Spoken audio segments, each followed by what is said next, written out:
President Obama is crisscrossing the nation, speaking about the economy, campaigning for Democrats ahead of November's congressional elections. Keep that in mind in November.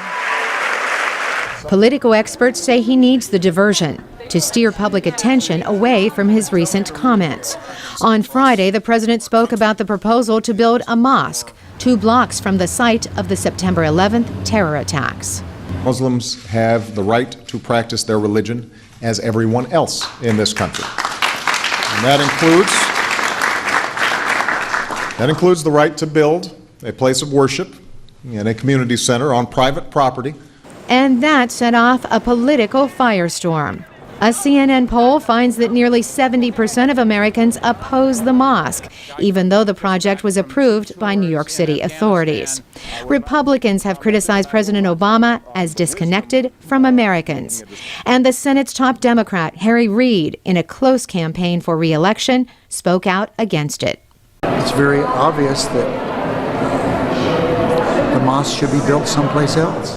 At the heart of the matter is the First Amendment to the U.S. Constitution, which guarantees freedom of religion.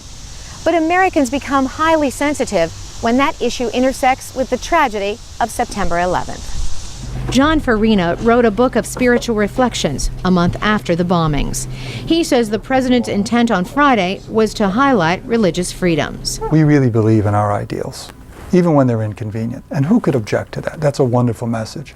But that's not the way at least Americans are going to hear it. On Tuesday, a group of interfaith leaders spoke out about the controversy. Religious freedom exists in part to protect the rights of the minority from the whim of the majority. In fact, it would not be a stretch of the imagination to say that if the Founding Fathers had relied on polling data, the First Amendment might not exist at all. Stephen Taylor teaches government at American University.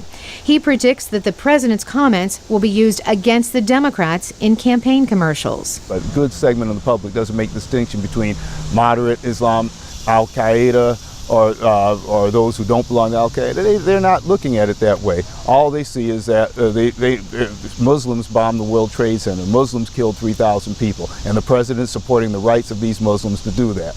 Taylor says Mr. Obama might have been reaching for a better relationship with Muslims in other countries, but it might come at the expense of Americans who would vote for him. Carolyn Presutti, VOA News.